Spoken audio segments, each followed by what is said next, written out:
용의 하수인들, 부하들 둘, 바다에서 올라온 짐승과 또 땅에서 올라오는 짐승, 그 두 짐승이 올라와서 용이 하려고 했던 것들을 마저 하려고 하죠. 용이 하려고 했던 것들은 예수를 태어나면 바로 먹어서 없애버리려고 하는 거, 삼키려고 했던 거, 그게 안 되니까 마리아를 없애려고 했던 거, 그게 안 되니까 하늘에 올라가서 하나님 앞에서 전쟁하면서까지도 하늘을 차지하려고 하고 예수 그리스도를 없애려고 했던 거, 그거는 예수 그리스도가 태어나면 본인의 시대가 끝이라는 것을 알기 때문에 그렇습니다. 예수님이 인류의 구원자이시므로 만약에 예수님께서 인류를 구원하시면 그럼 자기의 사람들이 사라지게 되니까, 그러니까 예수를 없애려고 했던 거죠. 그것마저도 안 되니까 이제는 용이 하려고 했던 것 중에 가장 큰 것은 마리아를 없애려고 다시 한번 시도했는데, 하나님께서 마리아에게 독수리의 두 날개를 주셔서 그 독수리의 두 날개를 타고 광야로 날아가서 하나님께서 광야에서 훈련시키는 그날까지 보호하시죠. 그게 1260일. 그 1260일은 11장에서 있는 것처럼 성전 바깥에 하나님께서 재지 않고 놔뒀던 이방인에게 주었던 그 시간들, 42달. 그 1260일 동안 하나님께서 마리아를 보호하시죠. 그러니까 마리아를 어떻게 해볼 수 없으니까 맨 마지막으로 하려고 했던 게, 그러면 마리아 후손들, 그들을 핍박해서 나의 사람으로 만들겠다. 이게 이제 용의 거대한 계획이고, 하나부터 열까지 된 적이 없으니까 그걸 되게끔 하기 위해서 바다에서 올라오는 한 짐승과 땅에서 올라오는 한 짐승, 그 두 짐승을 통해서 자신의 뜻을 이루려고 하죠.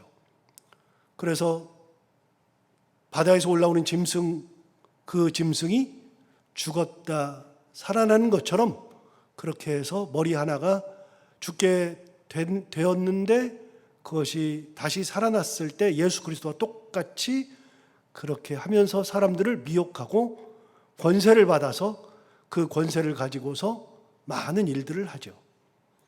그리고 이번에는 땅에서 올라오는 한 짐승, 그 땅에서 올라오는 짐승이 이제 두 번째 역할을 감당하는데, 그게 어제 본 것처럼 땅에서 올라오는 짐승은 뿔이 두 개요, 말하는 것은 용의 말, 용처럼 말하는 것. 그래서 이 땅에서 올라오는 짐승은 겉은 양인데 속은 용이죠. 예수님이 말씀하셨던 거짓 선지자들을 삼가라 하시면서 하셨던 말씀이, 겉에는 양처럼 너에게 다가오나 속에는 노략질하는 일이라고 하셨던 그 말씀 그대로, 그래서 사람들을 미혹하죠. 그렇게 하면서 그가 첫 번째 짐승, 즉 7개의 머리 중에 하나가 죽게 되었다가 살아났을 때 사람들이 그를 경배했었죠. 또 경배하도록 했었죠. 그거를 땅에서 올라오는 짐승이 그에게 경배해, 그렇게 해놓고서 우상을 만든 다음에 우상에게 하나님이 하셨듯이 생기를 주어서 우상이 말을 하게 하였다. 하나님과 똑같이, 예수 그리스도와 똑같이 계속해서 모방하고 같은 모습으로 사람들을 미혹해가지고 자기의 사람을 만들고, 되지 않으면 다 죽이죠. 그 되지 않으면 죽이는 것이 15절에 나오잖아요. 15절에 이렇게 말합니다. 그가 권세를 받아 그 짐승의 우상에게 생기를 주어 그 짐승의 우상으로 말하게 하였다. 하나님과 똑같이 했죠. 그 다음에 뭐라 그러냐면, 또 짐승의 우상에게 경배하지 아니하는 자는 몇이든지 다 죽이게 하더라. 그래서 경배하지 않으면 얼마든지 죽였습니다. 자기 뜻대로 되지 않으면 죽였습니다. 이게 땅에서 올라오는 짐승이죠. 그러면 죽이는 것으로 끝이냐? 죽여도, 우상 숭배하면서 죽여도 살아남는 사람들이 있을 건데, 그럼 그걸 어떻게 구별할 수 있느냐? 구별하죠. 옛날에 교회사를 보면, 세계 교회사를 보면, 특히 이제 세계 교회사도 그렇지만요, 일본에 가보면, 일본에 이제 운전 온천이 있죠. 그 운전 온천 얘기는 제가 몇 번을 말씀을 드렸었는데, 그 운전 온천이 지금의 나가사키, 히로시마 그쪽에 운전 온천이 있는데, 그 운전 온천의 그 지역에 예수 믿는 사람들이 많이 있었어요. 그런데 예수 믿는 사람들이 있었을 때 당대에 누가 일본의 실권자였냐면 토요토미 히데요시가 실권자였죠. 토요토미 히데요시가 실권자여서 임진왜란을 일으킬 때 그 당시만 해도 임진왜란에 토요토미 히데요시의 군이 1군, 2군, 3군 이렇게 군이 쭉 있었는데, 그 중에 첫 번째 맨 앞에 선봉장으로 섰던 1군이 바로 예수 믿는 사람들이 1군이었습니다. 그만큼 예수 믿는 사람들이 일본에 굉장히 많았죠. 그런데 토요토미 히데요시가 임진왜란을 일으킨 다음에 죽고, 그 다음에 도쿠가와 이에야스가 다음에 정권을 잡았을 때 예수 믿는 사람들이 많이 생기니까 예수 믿는 사람들을 다 색출해서 죽였습니다. 다 죽였는데 그래도 색출을 해도 안 나오는 사람들이 있으니까요. 모르는 사람들이 있으니까 어떻게 했느냐? 방법은 간단했습니다. 예수님의 얼굴을 그려놓고 그 위를 지나가. 밟고 지나가면 예수 안 믿는 거고, 배교하거나 예수 안 믿는 거고, 그걸 밟고 지나가지 않으면 그러면 죽였으니까요. 그게 일본의 역사에서도 나옵니다. 이거는 초대교회의 역사에서도 나왔던 것을 일본 사람들이 1600년대에 똑같이 했었습니다. 그때에 수많은 사람들을 죽였죠. 그래서 침묵이라는 소설에, 그 소설이 바로 그 얘기를 적어놓은 겁니다. 침묵이라는 소설은 2시간 반짜리 영화가 우리 이제 나왔어요. 그래서 외국 영화로 나와 있어서 그 침묵이라는 영화를 보면 책을 한 권 읽은 거랑 똑같습니다. 제가 침묵이라는 영화를 가지고 있는데 한번 보고 싶은데 너무 길어가지고 보기가 엄두가 잘 안 나서 우리 교회에서 보면 참 좋겠는데 엄두가 안 나서 잘 못 보고는 있지만 어느 날 잡아서 2시간 반짜리 영화 봅시다 그래서 한번 볼 수도 있겠죠. 그런데 그 영화에 보면 그대로 나옵니다. 여러분, 그렇게 해서 경배하지 말아라. 그러면은 경배 안 하는 사람들이 있느냐? 그래도 경배하는 사람들이 있습니다. 죽여도 있습니다. 북한에 교회가 있습니다. 봉수대 교회라고 북한에 교회가 있습니다. 북한에 천주교도 있습니다. 북한에 불교도 있습니다. 다 있습니다. 있는데 그거는 외부에 보이는 겁니다. 선전용 교회입니다. 그 교인들이 있습니다. 그런데 그 사람들은 진짜로 예수를 믿는 것은 아닙니다. 찬양도 하고 말씀도 읽습니다. 그러나 그 사람들은 예수 믿는 사람들이 아닙니다. 그런데 북한의 기독교인들이 지금도 있습니다. 저는 영락교회에 있으면서 북한에서 지하교회에 있었던 사람들의 간증을 몇 번 들어봤습니다. 직접 와가지고서 간증을 해요. 간증을 하는데 그런 교회들, 봉수대 교회 같은 교회는 교회가 아니고요. 선전용이고요. 실제로 북한에 교회가 있습니다. 성도들이 있습니다. 그 사람들을 뭐라고 부르냐? 그 사람들을 지하교회라고 부릅니다. 그 사람들은요, 주일이 되면 먼 데서도 찾아옵니다. 아주 먼 데서, 굉장히 먼 데서 예배를 드리고 위해서 찾아오는데 예배 소리가 들리면 잡히니까 그 사람들이 모여 있을 때 자기 아이들이 어느 정도 크면 밖에 나가서 망을 보라 그래요. 그래가지고 망을 보면 그때 자기들끼리 모여가지고 찬양하는데 그 찬양 소리가 여러분 유튜브에도 나와 있어요. 아주 작은 소리로 내 마음이 낙심되며 이런 식으로 불러요. 그래서 아주 작게 부르고 기도도 아주 작게 하고 성경책도 숨겨놨다가 그때 꺼내가지고서 보고 그리고서 예배를 다 드리면 애들 들어오라 그러고 같이 교제하고 그렇게 하는데 평상시에는 예수 그리스도에 대한 말을 한마디도 안 해요. 근데 그 사람들은 교역자가 없잖아요. 성경을 제대로 연구하는 사람들이 없잖아요. 옛날 신앙 가지고서 계속 한다고요. 그런데 그 사람들이 그래도 살아남아요. 그래서 지하 교회에 있어요. 이런 사람들을 색출해낼 수가 없잖아요. 색출이 안 되잖아요. 그래서 그걸 색출하기 위해서 혈안입니다. 그런데 땅에서 올라오는 짐승이 우상 만들어 놓고 우상으로 하여금 생기를 불어넣어서 그 생기를 가지고서 말도 하게 하면서 실제로 살아있는 양 만들어서 거기에 우상 숭배하도록 했는데, 경배하지 아니하면 15절 끝에 뭐라 그랬어요? 우상에게 경배하지 아니하는 자는 몇이든지 다 죽이게 하더라. 싹 다 죽였습니다. 그게 천국에 간 순교자들이잖아요. 지금 7장에서 봤던, 요한이 7장에서 봤던 순교자들, 흰 옷 입은 종려나무 가지를 입고 있던 수많은 무리들, 그 사람들이잖아요. 죽이게 했어요. 그럼 그걸로 끝이냐? 그래도 예수 믿는 사람이 있으니까. 그래서 쓴 게 뭐냐? 16절. 마귀가 이런 단계를 쓴다는 겁니다. 그가 모든 자, 곧 작은 자나 큰 자나 부자나 가난한 자나 자유인이나 종들에게, 무슨 말이에요? 모든 사람들에게, 작은 자나 큰 자나 부자나 가난한 자나, 여기 안 걸린 사람이 어디가 있어요? 자유인이나 종들, 안 걸린 사람이 없잖아요. 다 걸리죠. 어떤 사람이든지 그 오른손에나 이마에 뭘 받게 해요? 표를 받게 한다. 자, 마귀는 끊임없이 하나님을 모방한다 그랬잖아요. 끊임없이. 그런데 표를 받게 하는 거, 인치는 거 어디서 봤는데? 어디서 봤어요? 7장에서 봤어요.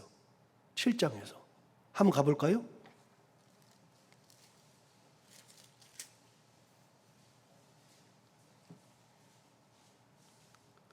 (7장 3절) 이르되 우리가 우리 하나님의 종들의 이마에 인치기까지 표를 받는 거죠. 인치기까지 땅이나 바다나 나무들을 해하지 말라 하더라. 그래놓고 4절에 내가 인침을 받은 자의 수를 들으니 이스라엘 자손의 각 지파 중에서 인침을 받은 자들이 몇 명? 14만 4천 명. 그래서 우리가 14만 4천 명이라고 하는 게 요한계시록 7장에 나오는 거예요. 그리고 다음 주 월요일 날 새벽 기도 때 나오는 14장 1절에 14만 4천 명이 또 나옵니다. 두 번 나옵니다. 14만 4천이. 우리가 말하는 것은 요한계시록 7장, 14장, 그게 하나님의 표를 받은 사람들입니다. 14장 1절에 나오잖아요. 14만 4천 명이 서 있잖아요. 그 하나님의 표를 받게 했더니 마귀도 무슨 짓 해요? 오늘 13장 16절에서 무슨 짓 해요? 그 오른손에나 이마에 뭘 받아요? 표를 받게 해요. 똑같이 해요. 하나님이 했던 것과 어쩌면 그렇게 똑같이, 그럼 너희들도 받아. 그래서 이 표를 받게 하는 겁니다. 그런데 하나님이 주신 이 표는, 14만 4천이라고 하는 이 표는 전부 다 그걸 통해서 구원을 받는 거예요. 그걸 받지 않는다 그래서 하나님이 당장 멸망시키는 건 아니고 차별하는 것도 아니에요. 이 땅 사는 때는 그냥 놔둬요. 그러다가 14만 4천이라는 이 사람들은 하나님의 인을 받았으니까 그들은 구원할 때 구원의 표가 되는 거고 하나님께서 예비하신 거예요. 그런데 핍박하진 않아요. 그런데 마귀는 어떻게 해요? 오른손이나 이마에 표를 받게 해요. 그 다음에 어떻게 하느냐? 표를 받지 않은 사람들은 어떻게 하느냐? 17절 볼까요? 누구든지 이 표를 가진 자 외에는 뭘 못하게 해요? 매매를 못하게. 사고 파는 것을 못해요. 이 표를 받아야만 사고 판다는 거예요. 여러분, 이 표가 있는 사람, 이 말을 딱 보는데 여기에 짐승의 이름, 이런 것들이 딱 써 있어야지만 매매가 되는 거예요. 이마나 손에, 오른손이나 이마에 이걸 받아야만 돼요. 그런데 이걸 없는 사람 딱 보면 알잖아요. 그런데 이거 없는 사람들은 가면 팔질 않아요. 매매를 못하게. 무슨 말이에요? 굶겨 죽이는 거예요. 사탄이 그렇게 악해요. 그래서 이 표가 있어야 된다. 그래서 여러분, 여기서는 이제 잠깐 성경 얘기는 잠깐 접고, 요한계시록에서 가장 많이 나오는 해석 중에 하나가 세대주의적 해석이에요. 세대주의적이 뭐냐면 간단한 겁니다. 세대에 맞게끔 해석하는 거예요. 이게 무슨 말이냐면 우리가 지금 이 세대를 살고 있잖아요. 그럼 이 세대에 맞는 해석, 이 세대의 상황을 보고 하는 해석, 중세시대 때는 중세시대에 맞는 그 세대에 맞는 해석, 초대교회는 초대교회에 맞는 해석, 이게 세대주의적 해석이에요. 이게 한동안 1980년대에 엄청 유행했어요. 세대주의 해석이. 어떻게 해석했느냐? 여러분, 이 표를 받아야만 매매를 한다 그러는데 그때 한창 유행이었던 것이 1980년대에 막 나오던 게 바코드입니다. 여러분, 바코드가 어디에 있어요? 바코드, 물건에 다 있죠. 물건에 다 있어서 물건을 그 맨 밑에 물건에서 우리 요즘 계산할 때 라면 보고 이렇게 다 외워가지고 라면 얼마 그렇게 찍어요. 이렇게 얼마 뚝뚝뚝 찍고 얼마 뚝뚝뚝 찍어요. 아니잖아요. 그냥 쭉 지나가면 뚝뚝뚝 하면서 그냥 찍히잖아요. 그게 바코드예요. 이렇게 이 길게 이렇게 돼 있는 거, 길게. 이게 바코드예요. 그래서 한동안은요, 이 바코드가 짐승의 수라 그래가지고 난리 난 적이 있었어요. 예수 믿는 사람들. 이게 무슨 해석? 세대주의적 해석이에요. 요즘은 무슨 말까지 나오냐면요, QR코드가 나와요. QR코드가 바코드보다 훨씬 더 정확한 거거든요. 그걸 받으면 안 된대요. 그런데 여러분, 신용카드에 바코드가 다 들어가 있어요. 이미 QR코드 요즘은 들어가 있어요. 신용카드가 없으면 못 사는 시대가 되거든요. 앞으로는요, 현금이 안 나온다는 거 아시죠? 벌써 동전은 안 쓴 지 오래됐어요. 여러분, 동전 많이 써요? 제가 주일이면 이제 제가 돈 탈 게 있으면 재정부에서 돈을 타요. 그러면 이제 몇십 원까지 이렇게 정확하게 해서 타면 그걸 모으면 막 5천 원 막 이렇게 동전이 막 돼요. 10원짜리도 있고 막 있어요. 얼마 전에 제 아내가 왔길래 돈 찾는다 그러길래 이거 써 그러고서 줬더니 뭐 한 7천 원 나오나 그게 막 동전이 한 몇 달 모으니까 그걸 막 줬더니 10원짜리랑 100원짜리가 있으니까 이런 거 준다고. 실은 관도 그랬더니 그거 가져가서 쓰긴 썼어요. 여러분, 동전 누가 들고 다녀요 요즘에? 신용카드 들고 다니잖아요. 옛날에 신용카드 쓰면 안 된다 그랬어요. 이게 무슨 해석이요? 이게 세대주의적 해석이에요. 성경을 그 시대의 산물로 그 시대에 어떤 사람들에게 필요했고 이게 오늘날 우리에게 어떤 의미가 있는지를 새기지 않고 이게 지금 시대로 해석을 하면 이딴 해석이 나오는 거예요. 이딴 해석이. 요즘도 그런 사람들이 있어요. 여러분, 베리피케이션 코드라고 있어요. 베리피케이션 코드. 이게 뭐냐면 생체, 인체, 이게 확인하는 코드가 있는데 간단한 거예요. 짐승한테 칩을 심어 놓죠. 이렇게 딱 여기 목에다가 칩 딱 심어 놓으면 거기 짐승의 자기의 모든 고유 것들이 다 들어가 있어요. 여기에 다 들어가 있어가지고 그래가지고서 이 개가 잊어버려도 그걸 딱 찍으면 이게 주인이 누구고 얘가 몇 년 몇 월생이고 이런 게 정보가 다 나와요. 그냥 찍어요. 안 보여요. 그걸 찍어야 돼요. 요즘은 다 등록을 해야 돼요. 등록하면 그걸 다 준다고요. 그런데 이거를 앞으로는 사람들에게까지 심는다는 거 아닙니까? 사람들에게까지. 그럼 이제는 주민등록증이 필요가 없죠. 왜냐하면 동사무소나 어디나 딱 들어갈 때 그냥 이렇게 찍는 게 위에 달려 있어요. 딱 달려 있어가지고서 들어가면 거기서 딱 찍혀요. 그러면 유창원이고 누구고 이렇게 다 나와요. 그래서 그걸 받으면 안 된다는 거예요. 이제는. 그건 좀 더 지나가 봐야지만 이게 다 무슨 해석이에요? 세대주의적 해석이에요. 전부 다 그렇게 해석하기 시작하니까 요한계시록에서 이단이 엄청나게 나오는 거예요. 이 표 받는 것 때문에, 요 짐승의 표, 요것 때문에 엄청난 해석들이 나와요. 다 말도 안 되는 거예요. 전부 다. 자, 여기까지 하고. 이제 이걸 여기까지 드는 거예요. 그래서 이렇게 말하는 거예요. 짐승의 표를 받지 못하면 매매가 안 되니까, 사고 파는 게 안 되니까, 그럼 뭘로 먹고 사냐? 근데 희한하게요. 여러분, 중국은요, 어떤 때는 가장 느린데요. 어떤 때는 가장 빨라요. 중국은 여행을 가면 여러분 현금 가지고 가면 안 돼요. 요즘 현금 가지고 가서 중국에서 돈을 못 써요. 신용카드를 가지고 가야 돼요. 어느 날부터. 왜요? 중국은 아예 현금을 안 써요, 이제. 어느 곳이든 현금이라는 게 없어요, 이제는 중국은. 그래서 신용카드 딱 하나 가지고서 살아요, 중국은. 길거리에서도요. 길거리 상인, 우리나라 사람도 그런 사람들 있잖아요. 길거리에서도 그렇게 다 신용카드로 계산하는 분들 있잖아요. 길거리에서도 신용카드예요, 전부 다. 없으면 못 살아요. 이거랑 똑같아요. 그걸 보면서 중국이 공산당이더니 저렇게 된다 이렇게 나오는 사람들이 있어요. 이게 그렇게 해석하는 사람들이 있어요. 진짜 무리한 해석들이죠. 여기서 한 가지 더. 이단들이 가장 많이 하는 것들 중에 하나가 종말론을 계산하는 거예요. 재림일을 계산하는 거예요. 재림일을 어떻게 계산하는지 여러분 궁금하지 않아요?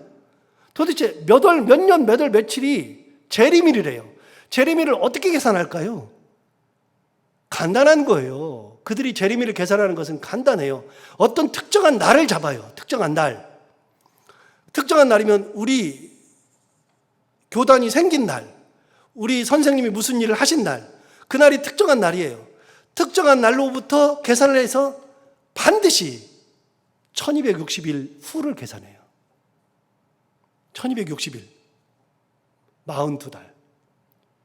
그래서 그날 몇 년, 몇 월, 며칠을 하면은 거꾸로 추적을 해가 봐요. 거꾸로 추적해 가면 1260일 전에 무슨 일이 있어요? 특정한 날이 있어요. 무슨 기가 막힌 날이 있어요. 이렇게 다 해석해요. 그래서 재림일을 계산하는 거예요. 웃기지도 않죠.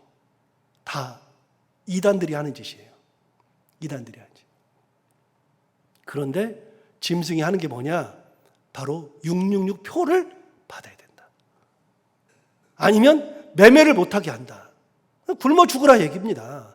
이만큼 악해요. 하다가 예수를 없애려고 해, 마리아를 없애려고 해, 하늘에서 전쟁도 일으켜.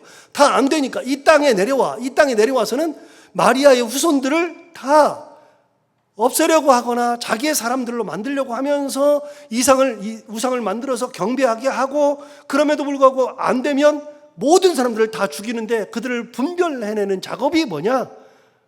이마에 표를 받게 하고서 매매를 못하게 해서 다 죽이는 거. 이거는 실제로 일어나는 일이 아니라 하늘의 환상을 통해서 사탄이 드러나는 과정이에요. 사탄이 드러나는 과정. 자, 17절 다시 봐요. 누구든지 이 표를 가진 자 외에는 매매를 못하게 하니 이 표는 곧 짐승의 이름이나 그 이름의 수라. 그래서 짐승의 이름이 써 있거나 아니면 짐승 이 이름의 숫자가 써 있다는 거예요. 이마에 오른손에 써 있다는 거예요. 자, 그럼 보세요. 18절. 지혜가 여기 있으니 총명한 자는 그 짐승의 수를 세어보라. 짐승의 숫자가 써 있다는데 그 수가 뭐예요? 그것은 사람의 수니 그의 수는 몇이요? 666이니라. 그래서 666 그러면 우리가 다 알아요. 성경은 몇 번 나와요? 한 번 나와요. 딱 한 번. 13장 마지막 절에 딱 한 번 나와요. 666이래요. 그럼 우리는 다 알아요. 이거는 마귀의 숫자라는 걸 너무나도 잘 알아요. 그런데 이게 왜 마귀의 숫자가 된다 그랬죠? 완전수에서 하나를 뺐으니까. 7에서 하나 뺀 수가 6이잖아요. 그 3개를 겹쳐놨잖아요. 666. 그러니까 완전하지 못하다는 거예요. 이게 실제 666은 아니고요. 그런데 저는 어렸을 때요, 이걸 보면서 짐승의 수 666 그럴 때 기분이 엄청 나빴어요. 왜냐하면 제 개인적인 얘기인데 제가 생일이 1966년 6월이거든요. 66년 6월이에요, 제가. 날짜까지 6월 6일이었으면 제가 미쳐 죽었을 거예요. 6월 13일이어서 다행이지. 66년 6월 그래가지고 제 생일에 666이 3개 나오더라고요. 기분이 엄청 상했어요. 막 나빴어요. 아무 의미 없어요. 여러분, 이거는 유대인들이 알아보는 숫자라 그랬잖아요. 유대인들은 7에서 하나 빼는 6이라는 수를 안 좋은 수로 항상 생각했어요. 그런데 우리나라는 안 좋은 수가 있어요. 다 알잖아요. 뭐가 안 좋아요? 살을 안 좋아해요, 살을. 그런데요, 산은요, 몇 번 말씀드렸어요? 산은 완전수예요. 유태인들한테는. 하늘의 완전수가 몇이요? 3. 땅의 완전수가 몇이에요? 4라 그랬잖아요. 유태인들은요, 살을 안 좋은 수라고 생각해 본 적이 단 한 번도 없어요. 단 한 번도. 좋은 수예요, 사는. 우리는 사가 기분 나쁘대요. 그래서 아파트도요, 44호가 없어요. 저는 44호 괜찮아요. 444호도 괜찮아요. 신앙을 가지고 있으니까 괜찮아요. 근데 우리는 사가 안 좋대요. 왜 사가 안 좋아요? 죽을 사 때문에. 사가 있으면 죽는데요. 이게 사람들이 만들어낸 다 허상이에요. 사가 왜 안 좋아요? 그 유럽인들은요, 서양인들은요, 13이라는 수를 엄청 안 좋아해요. 13이라는 수를. 13일에 또 무슨 요일? 금요일. 이걸 엄청 안 좋아해요. 우리는 13이라는 수를 안 좋아하는지 좋아하는지 모르는데 저는 엄청 좋아해요. 저는 생일이 6월 13일이에요. 여러분, 13이라는 수는 유럽의 문화와 관련 있는 거예요. 금요일에 문화와 관련 있는 거예요. 13일의 금요일은 영화가 나왔잖아요. 영화가. 13일의 금요일엔 영화가. 그래서 금요일 중에서도 13일이 겹치면 유럽 사람들은요, 엄청 조심한다. 아무런 의미가 없어요. 아무런 의미가. 666은요, 유태인들만 아는 수예요. 로마인들은 666을 알아요, 몰라요? 모른다고요, 이거 전부 다. 아무것도 모른다고요. 6이 나쁜 수인지도 몰라요. 그게 7에서 하나 뺀 수라는 것도 몰라요. 그런데 우리는 너무나도 자의적으로 성경을 다 갖다 붙여가지고 해석을 해요. 성경을 내 마음대로 다 해석해요. 다시요, 세대주의적 해석은 이단을 낳는 지름길이에요. 지금 시대로 해석하는 것은 지름길이에요. 그 얘기 했잖아요. 교회에서 요즘 우리도 교회에 드럼 있지만, 드럼 얘기 몇 번 하죠. 드럼이 있지만, 여러분 드럼 언제부터 쳤어요? 저 어렸을 때는요, 교회에서 드럼 치면 혼났어요. 말도 안 되는 거예요. 제가 중학교 다닐 때요, 고등학교 다닐 때 교회에서 기타를 못 치게 했어요. 기타 치면 안 된다고. 기타 못 치게 했어요, 고등학교 때. 그런데 대학교 왔더니, 서울에 있는 교회 왔더니 기타를 치네요. 이단들인 줄 알았어요. 근데 그 형이 의정부에 있는 박성월 목사님이에요. 기타를 얼마나 잘 치는지 몰라요. 그 형이 피아노도 잘 쳐요. 그 누나가 미국에 유학을 해가지고서 피아노 교수하고 있는데, 둘째 누나가. 그 형이 피아노도 잘 쳐. 배워본 적도 없는데 그 집안은 음악이 얼마나 여기 유전적으로 내려오는지 배운 적도 없는데 피아노를 잘 쳐요. 물론 뭐 이렇게 썩 잘 치는 건 아니지만 그냥 쳐요. 어느 날 교회에서 형이 교회 피아노로 가요를 막 치는 거예요. 가요 부르면서. 제가 대학교 1학년 때 기겁했잖아요. 지금도 용납이 잘 안 되는 편인데, 본당에서 가요 부른다. 여러분, 용납이 돼요? 용납 잘 안 되는 편인데, 여러분, 가요 부르면, 교회에서 가요 부르면 큰일 나요? 이걸로 가요 치면 큰일 나요? 그런 게 목회 잘하고 있어요. 지금도 가끔 교회에서 가요 치면서 부르고 있어요. 제가 가서 가끔 그러거든요. 형은 나이가 몇 살인데, 형은 지금 목사가 된 지 몇 년인데 아직도 가요를 쳐. 그런데 가요 치면서 노래 불러요. 그게 여러분 뭐 큰 일이에요? 여러분 옛날에 드럼도 못 치게 했어요. 그런데 그게 무슨 의미예요? 아무런 의미 없어요. 의미 없어요. 세대주의적인 해석은 이단을 낳는 지름길이에요. 사람을 통제해요.